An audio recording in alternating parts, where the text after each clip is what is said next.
All right, ready? Ready.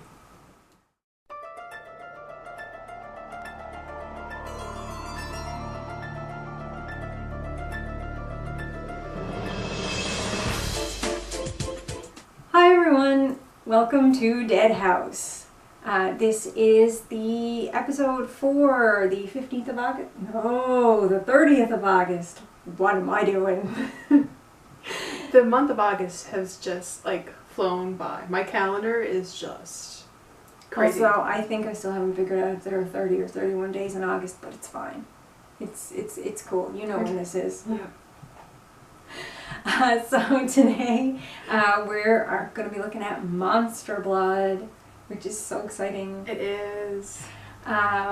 Monster Blood is one of those stories that we definitely remember. Mm-hmm. Because as I started reading this, a number of details came back to me. It wasn't super clear. It didn't ruin the ending for me. No. But a lot of stuff really came back strong, especially certain scenes. I knew what was going to happen next. In a general sense, yeah. Yeah. Yeah. It was published September 1992. And you want to start us off with our setting? Sure.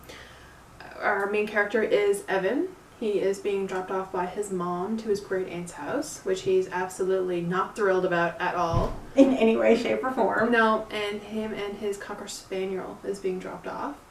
The parents are going to look for a house in Atlanta, and he can't come, apparently. Upon arriving, just before arriving, he finds out that his aunt is deaf and has been deaf for a long time. He is going to be at his aunt's house, or great aunt's house, for a couple of weeks while they house hunt. And that sets the scene for the story.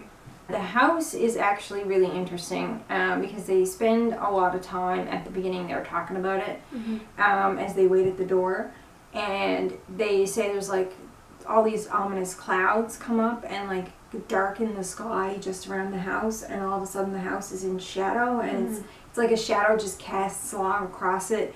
It's gray. It's not well kept. And by gray, I mean the house is actually gray in color.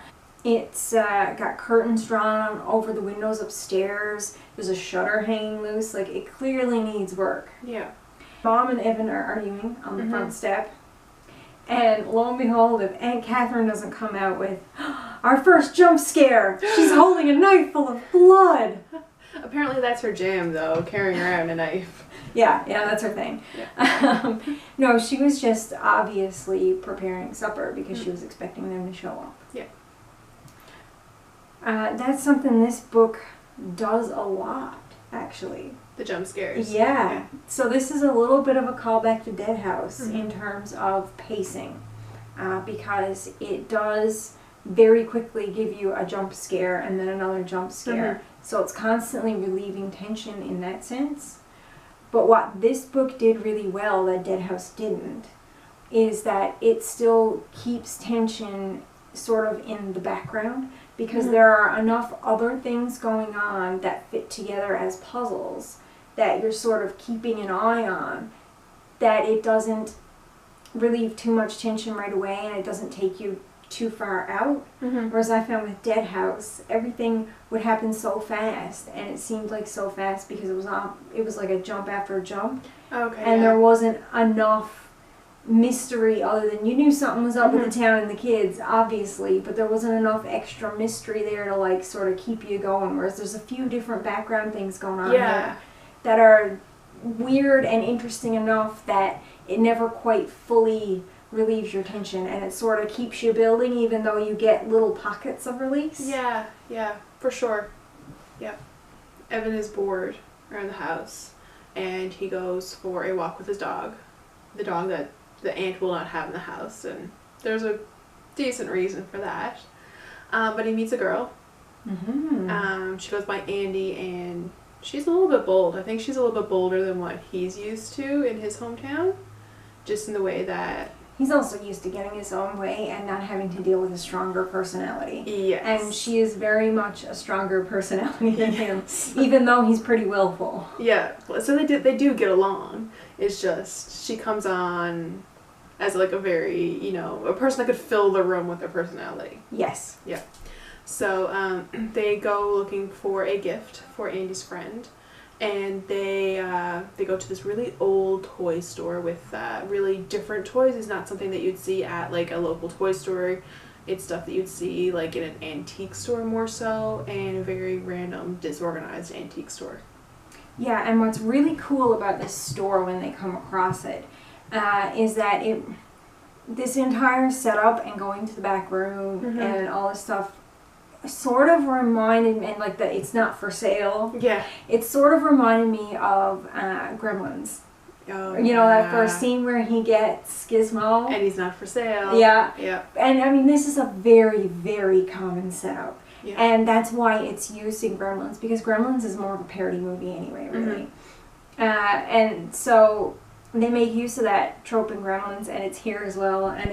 But it's done with really good effect here, because this shop, you're always keeping it in the back of your mind because of how much they describe it. And they describe the owner who, like, sort of cares, but also kind of doesn't. Yeah, he's more annoyed with the kids and the dog. Yeah, he's someone who should probably never have been running a kid's store in the first place. No, you're definitely right on that. And the store doesn't stay open for very long after that that item is purchased, which is a can of Monster Blood. And Andy is beside herself that Evan has found this unique item that she's very intrigued about. She wants to buy it off of him for double the price that he paid for, and then they decide to split it. Let's just like pull back for a second to the jump scares, because we get a little bit of attention around the house first with Aunt Catherine and this room he's in. Because after they purchase the Monster Blood, he's going to take Andy upstairs to play with it, and we'll get into more to the room then.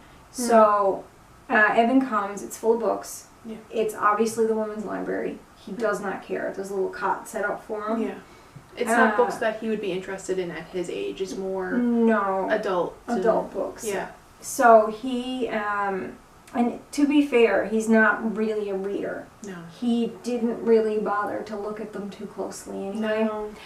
And he figures, oh, well, you know, I should probably unpack my stuff, and opens the closet, and of course we get our second jump scare, which was the cat launching itself out of the closet at him. Oh. He's like, there's something black, and oh no, everything's black, and I don't see it, and I can't see. But it was just a cat.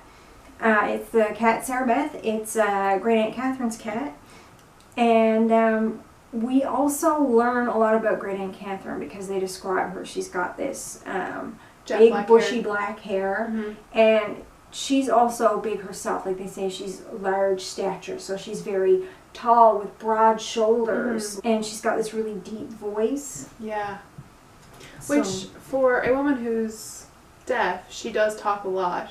And supposedly like 80 odd years old. Yeah, she talks a lot to people, but she doesn't care to learn sign language or to read. Yeah, so she's pretty much having one-on-one conversations with everybody, and everybody's communicating back to her, but she has no idea what they're saying. And sometimes when Evan really does want her attention, he'll write it on a notepad. Yeah.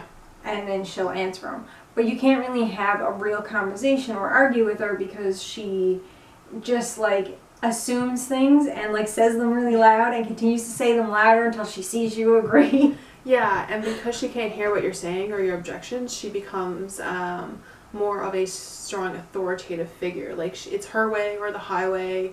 She doesn't want to hear any arguments because she doesn't learn the communication for somebody to portray their argument.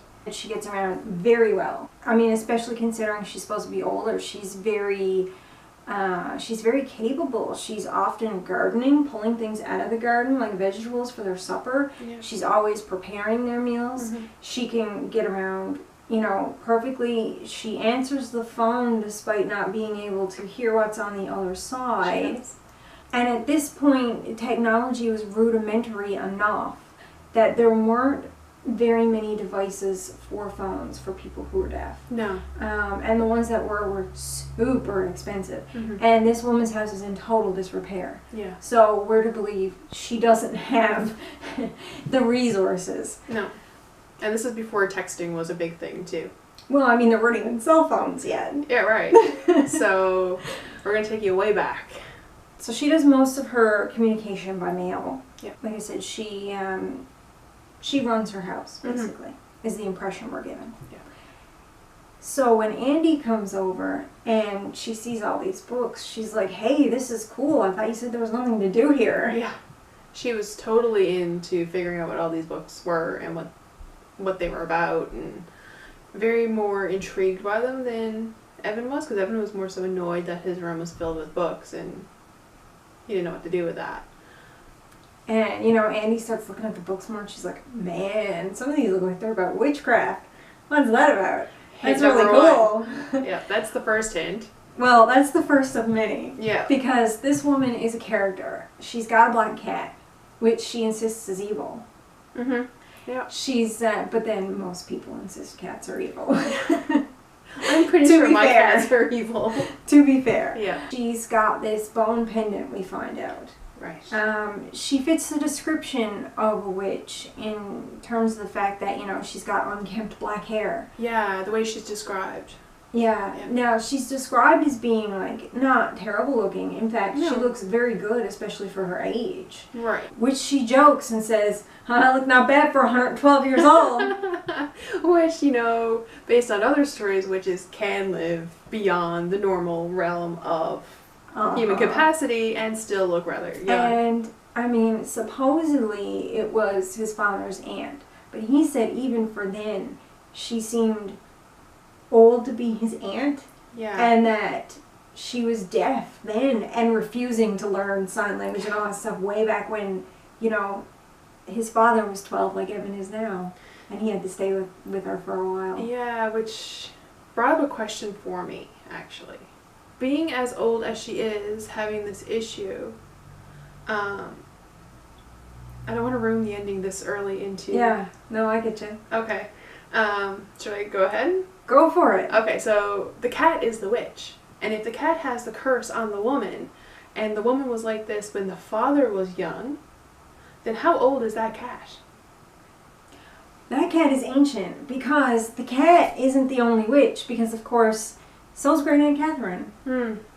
And let's just spoil the ending and get into it because we're not going to get through the plot without spoiling it at this point. There's just so many ends tied up there that is explained through precursors throughout the book. Yeah, because this book does foreshadowing really well. Oh, yes. In a way that the State of the Basement started to do, but in a way that's so much better than the first two books. Oh, yeah. Like, really good foreshadowing, like subtle hints of things. The way she holds the monster blood before it goes upstairs, and she's turning it over, and it looks like she's reading it because, you know, he says she's saying something, and then after she leans into his ear, and I'm assuming so the cat won't notice. Yeah.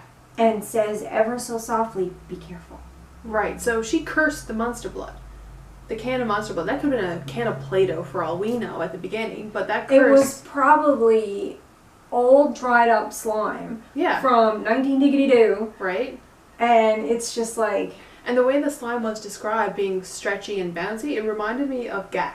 Remember the Gak? Yeah, the Gak. And that was a thing that was like similar to like flubber and stuff like that. Like that was the thing that was big in like the 50s and 60s, and then had made a comeback in the 90s. Yeah, as Gak. And I had some, so like as they were describing it, I'm like, this is what I had. But then it changed. As the curse became more alive, so did the slime.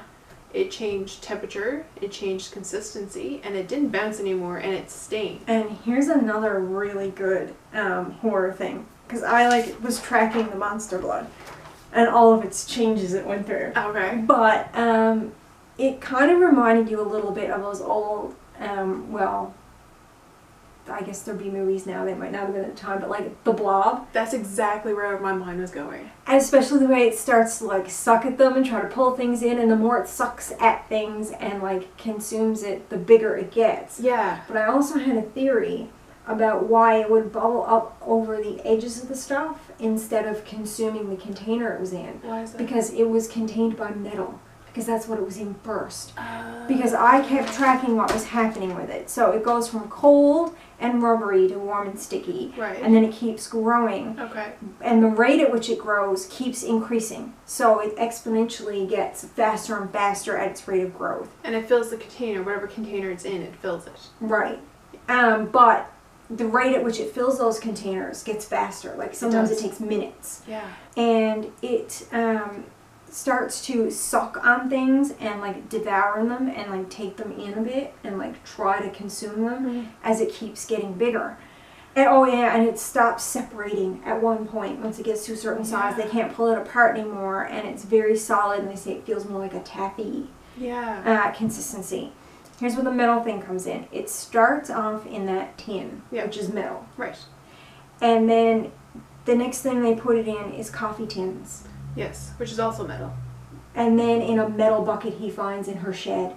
So because she's an old woman with metal buckets. Because metal buckets were a lot more common than they are now. Now it's mostly plastic that you see. But there were a lot of those metal buckets. Yeah. I mean, you can still get them, but they're not as commonplace. No. And then when he tries to give it to her, she goes to get another empty coffee tin from her house. So, and the metal thing becomes stuck in it, and then they can suck it and eventually pull it out, even though they have difficulty. Yeah. And then at the end, it's a metal tub. It's an old clawfoot tub. It's metal. So does the metal contain it, or does the metal increase the rate at which it duplicates? I think what's happening is that the metal is containing it. Okay. Because it has to get bigger and bubble up over the edge. It doesn't pull the metal in. I feel like if it had been left, not that they demonstrate it, but if it had been left in a wooden or plastic container, it would have sucked it in. Because it started sucking in the grass. It started sucking in everything else it touched. And it was in the plastic garbage bags when it actually came out of the bags and stood up almost human-like and rolled over the robin and picked up the robin and then picked up the two twins. Exactly. It was in plastic bags then. So it didn't... And I feel like the metal was stopping it. Yeah. Like, and so it had to bubble up over the metal, and it was making it take longer. I think the metal was actually delaying it from reaching its full potential sooner. I see. Which is why I think the cat was starting to get impatient. Because the cat kept doing things in the background, like sort of egg on disaster. Well, Sarah Beth scared Evan when he was downstairs and almost made him fall into the tub, and he would have been consumed. She did. She jumped on his back and pushed him into it. Yeah. And the front half of him was in, and he's like, oh my god, I'm going to drown. Yeah. And he had so much trouble getting back out. Cat is evil. Cat is evil. And it's one of those things where people say, again, all the time, as we've mentioned, cats are evil. Oh, you evil cat. Oh, don't you be at this mischief. And it's funny, too, because he'd say, oh, crazy great Aunt Catherine, she's home arguing with the cat. Yeah, thinking she was just a little bit loopy instead of, you know... Or like all of us do talk to their pets. They're great conversationists. Like throughout the book, I knew that cat was a very important aspect of it. I just didn't remember how important. I didn't remember the cat was a witch. That's what I didn't know. The thing that I did remember is the minute the cat was introduced, I was like, right, there's something about this cat. Yeah. And so when she started saying, oh, that cat's evil, you watch out for that cat. Because I remembered the cat actually was evil. I remembered that much. Okay, yeah. And I knew, obviously, especially from the way they were describing her, Great Aunt Catherine was a witch. Yeah. But I didn't remember that the cat was actually a witch. I just thought it was an evil cat being. Yeah. Yeah. Also, too, we should mention, as the slime was expanding, the dog was actually growing as well. Because he ate a little bit of the slime, because, you know, dogs eat everything. Just everything. And God bless Trigger, he was old and not the wisest and not that obedient. No, and he expanded beyond his collar first and then just kept growing and growing, and Evan even had a nightmare that the dog was quite large and chasing after the twin bullies. Yes, because we do meet these bullies on the street, Rick and Tony. Yeah. And they, of course, are used to pushing everybody around in this town. It's sort of their town. Yeah. But they do get what's coming to them. Yeah. We'll talk about that one in a minute, because I have thoughts and feelings about that. It's funny, because the story really sets you up to make you think it's going to be about something that it isn't. Yeah. from the old man at the shop, and then suddenly the shop doesn't exist anymore. How many times have you seen a thing come from a shop and then the shop ceases to exist and the people are left in peril? That's a very common storyline. Right. But the story isn't actually about the monster blood. Like, that's not like... No. You think it... Like, you're getting all this background about Great Aunt Catherine, and it really does set you up very strong to make you think, oh, it's about the monster blood, and it's about them overcoming it, and this is going to be the blob all over again. Yeah, and it has this history, and, you know, it's going to get contained in a container again, put on another shop's shelf, and, you know, it's just going to go on and on and on, repeating history. Like, that was my... Like a cursed object. Yeah, yeah.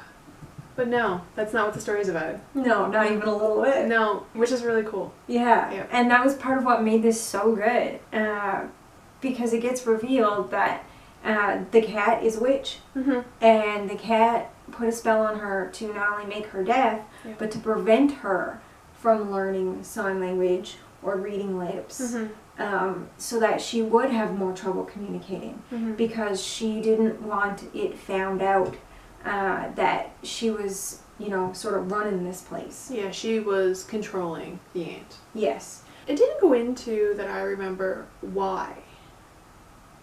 Because she invited her in as a friend. Okay. So I'm assuming that this happened, God knows how many years ago. Okay. That, you know, she met a witch and was like, thought she was her friend and was like, come on over. Okay, so like the cat witch is more like a leech, just, you know, Yeah. moving from Like host most to of those host. books, I think, were probably the cats. And was using the resources and the power of this other witch to make herself more powerful. Yeah. And to do her bidding for her. I like how they give a little moment to Evan for him to put together what we've already put together, everything leading up to the moment where she's like, I made this and now I must die for it. And then Evan was like, right, you did, I saw you, you cursed it. You did this, you made the monster blood. And she was like, well, no. She was like, I did it because she made me. And at first he's like, what? She? Andy? And then, oh God, no, there's another witch there. That's that cat again. It's there. Did you notice when Evan was being introduced to his great aunt that she was kind of poking at him and saying, does he like the girls? Oh, and that was a running joke. Does he like the girls? So, like, the aunt was being very assumptuous. Like, I don't think something like that would really fly. And it's razzing. It's like the normal thing that everybody goes through. But seeing that in a novel, I don't think I didn't remember seeing that in this novel, and I don't remember reading anything kind of similar to that in any of the novels that I've read in the last, 4 years. But, I mean, a lot of, and this is a thing that's hard to get away from, there's a lot of gender stereotyping that happens. Oh, yeah. In children's literature especially. It's getting less so now in certain books, but, like, it's still a big thing that happens a lot. What I remember being great about Goosebumps as a kid is that everybody read it. It didn't matter if you were a boy or a girl. And there were main girl characters as well as main boy characters. Absolutely. And main girl characters didn't necessarily follow girl stereotypes. No. And it was refreshing because you could really see yourself in those characters. Yeah. But at the same time, there were still things, I guess because it was the early 90s still, that were sort of assumed and, you know. I read that and I'm like... Yeah, that kind of like bothered me slightly too, because it's like, we're the boys, he could be interested in the boys. Well, what's it to you, Aunt Catherine? The jump starts and like the background stories, because you're dealing with why is the cat evil, the witch and the monster blood, and the tormenting twins. But you also have a bit of comedy, which is...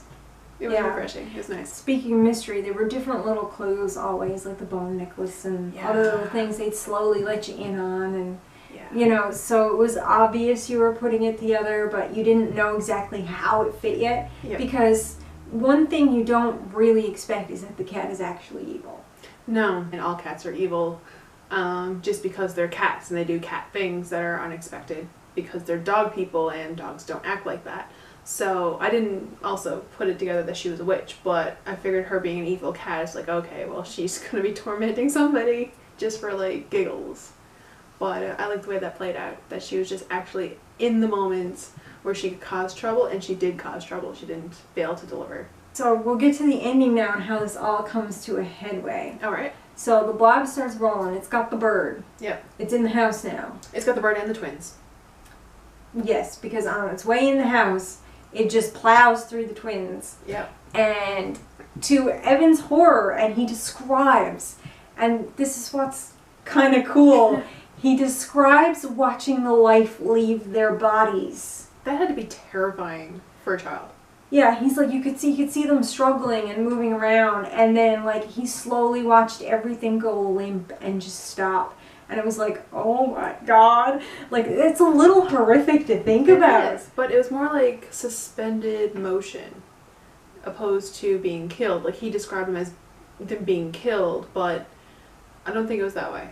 Well, it wasn't. Yeah. Because as we find out when the spell is reversed, because what happens is the monster blood rolls over Sarah Beth. Mm-hmm.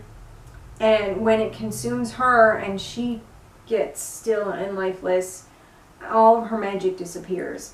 So Aunt Catherine has full faculties again. Mm-hmm. The monster blood goes back to normal instantly. The boys and the bird are left on the sofa. The bird arrives first. Mm-hmm. And flies off, and then the two boys get up and run away screaming. Yeah. It's a classic trait, though. Any story where a witch has an ongoing curse, you have to kill the witch to destroy the curse. Yes. So that was cool. That is also a very classic thing. But the witch has just disappeared. And then at the very, very end we find out so's the monster blood. Yeah. It disappeared too. So we don't know what really happened. We just know that the suspended animation was enough to put an end to active curses for that moment. Yeah. That being said, I was so disappointed that the boys weren't actually dead. I knew you weren't really gonna get a death, like a real death in a kid's book. But I really wanted them to be dead, and the description of them dying was so good that I really wanted them to just be left on the living room floor, and because Great Aunt Catherine was a witch, she was gonna have to be like, well, I got my powers back, I guess I'll tidy this up. Get rid of these bodies. They're so bad. They were terrible, rotten characters, and nothing feels better in a horror situation than watching the bad guys get killed. No. And it was horrific and terrifying and cathartic at the same time. And it was one of those things that would have stuck with you had they actually been dead. Yeah, but, children's story. I mean, I would have loved it, but... It could have given somebody nightmares. It could have. It could have. But still. It sounded, though, that they learned a bit of a lesson, maybe, because of the way they stormed out of the house. Like, they almost collided with Evan's mom. Yes, and apologized to her when they did. Right, so maybe it was a turning point for them. Yeah, we can always hope. Yeah. Because, plot convenience. The mom is all of a sudden done her trip and on the doorstep. Yeah, let's wrap the story up nicely. And she called Evan earlier that day. Or, well, not Evan. Yeah, Evan earlier that day. To say that she would be... a couple more days? No, that was a couple days before. Oh, okay. She called to say it would be a couple more days. And then she called and said, I'm going to be here this afternoon. So you need to be ready because we're going to get a flight to Atlanta. Because that's when they were in the backyard and before they tried to bring the stuff back to the store. Yes. It was in the trash can. I gotcha. Now, here's a problem I have with the whole mom situation because the setup at the very beginning I feel like wasn't clear.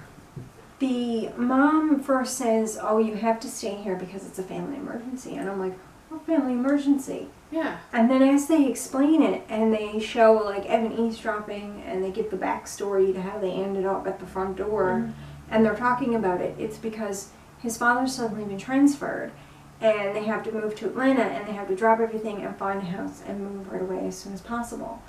And so there's nowhere for him to stay. And he has no choice but to stay with his great Aunt Catherine. So that's what she means with of course it's going to be fine here, you have to stay here because it's a family emergency. The emergency being there's nowhere else for you to go. Yeah. Which I misunderstood and mistook as something really bad happening in their family that he can't be a part of, and are they kind of half lying to him, and that's why he can't go. But it was just because he'd get in the way while they were trying to find a house. Yeah. I mean, they maybe could have taken him with them. He would have been underfoot, but... Yeah, to describe it as a family emergency, I don't think was a good take on it. It was weird wording. Yeah. Near the end of it, just before the spells ended, she started lip reading. And I think that's why she was trying to hide the bone necklace, because I think that was something she had made to try to counteract some of the spell stuff to help Evan out, because she knew about the monster blood. So now that we've wrapped this up, what's your overall impression of the book? I enjoyed it, just because there's so many aspects of what could go wrong, and you're trying to figure out who was behind it and what it was throughout. Like, we had a general idea because we remembered it, but just trying to look at it from somebody who hasn't read the story before, that was my take on it. I really loved it. I really loved it. The first one was, you know, it was enjoyable, it was good, it was fun, but there were plot things. Yeah. The second one had less of that going on plot-wise, and was like very well crafted in terms of the dad and the creepy factor. Yeah. And that was really great, and I was really getting into it. But like this one in particular was very, very well set up. Like, this is really solid. Yeah. This would be fun for any adult to read. It's a quick read. Like, it only takes about an hour and a half. It's not going to take too much time out of your day. No, but it's enjoyable. Yeah, it was a lot of fun. I had a lot of fun reading this one. Yeah, for sure. Yeah, Monster Blood, the surprising miracle substance. It's not about what you think it's about. No. And it's amazing. Did you have any questions for the viewers, for things we'd like to hear back from them? One really big question that I had was, when Trigger was growing, Andy and Evan took the dog to the vet. So these are like two 12-year-olds taking a pet to a vet. And as an adult, I know how much a vet costs. Yeah. And there's no mention of them going unsupervised or paying the bill, and they're not only going to the vet getting exam fees, they were running labs. Do you know how expensive labs are? Getting lab tests? Yeah, I know. I've been there. How are these kids, like, Evan was left with what, like $10, and he had $8 left at this point because he spent $2 on Monster Blood. I mean, even in 90s money, this was ungodly expensive. Like, if you walk into a vet in the 90s with $8, all you're going to get is the look, like, how you paying? Like, that's all you're going to get for $8. He has the word. I'm assuming the vet has the word of these two children that his great Aunt Catherine is good for it. But, like, his great Aunt Catherine can barely keep her house maintained. Like, what kind of written contract did they have to bill these kids for this dog and this Yeah, I have no idea how they took that on good faith. Yeah. But they, for some reason, did. That's one thing I made note of when I read it. I was like, you're going to the vet? How? Good luck with that $8, kid. So did you guys pick up on that? Like, being an older reader, did you pick up on this, like, adult issue? Yeah. This very adult issue that you probably wouldn't think about as a kid, like how much a vet costs. Sweet Lord. Labs. So, did you come across anything that kind of stuck out in your head? Honestly, other than the vet thing, not really. Okay. Except the fashion was really cool. I loved the fashion, the very 90s fashion. Because when it describes when they first meet Andy, like, it always describes her outfits, which I thought was neat. But the first outfit she was wearing was like an oversized, really big oversized t-shirt and stretch pants. Yeah. And it's like, oh my god, stretch pants in the 90s, every kid had them. And 9 chances out of 10, they were the ones with the elastic bands, you know, that went around the bottom of the feet. Yeah. And she was wearing neon colors. Yeah. Oh, yeah. Yeah. I had very I had very strong Nostalgia. feels for that, yeah, because that was us Yeah. as kids in Yeah. oversized t-shirts or sweaters with stretch bands. Yep. I think I have pictures like that. Let us know what you guys thought about the book. Let us know what you thought about the themes or the pacing. You can reach us for that on Twitter. With at coffee_with_Jen. That's Jen with one N. And I'm a glitter macaroon with 1 T and 2 O's. And don't forget to hashtag observations with GBC Ghost Next Door. And one of these days, when we get enough responses, we're going to have an episode where we run through some of the viewer things that they've let us know about. And you can always leave comments here on YouTube as well. Absolutely. For the next one, we are doing Monster Blood 2. Now, I don't remember this one. I don't remember this one as well either, and I know I read it. Oh. But I don't remember it that well. And I know I read it because this was one of the ones that was part of a box set of 4. Oh, That ended with the cuckoo clock. Oh, okay. Okay, I never had this one, so I'm anxious to read it. I don't know if I should anticipate Sarah Beth being in it, or is it like a completely new story with the same kind of Monster Blood type thing? Well, I haven't read the back of it Why don't either. we read the back of it and find out right now together? Evan Ross can't stop thinking about Monster Blood. Well, there we go. And what happened last summer, it was so horrible, so terrifying. Too bad Evan's science teacher doesn't believe him. Now he's stuck cleaning out the hamster's cage as punishment for making up stories. So I'm assuming this is in his new school in Atlanta. And they were given the, what did you do over the summer assignment? Well, Then Evan's friend Andy comes to town and things go from bad to worse because Andy's got a present for Evan. It's green and slimy and it's starting to grow. okay, I absolutely love that they have those characters in this Me story. too. It's not like a new story with new kids, Absolutely. same synopsis. But Andy and Evan were like parting ways in the other book and they were kind of sad about it. So it's exciting to see that they kept in touch. Yes. I'm Because anxious. I wanted them to stay friends because they got on really well together. They did. The characters played well with each other, like their personalities.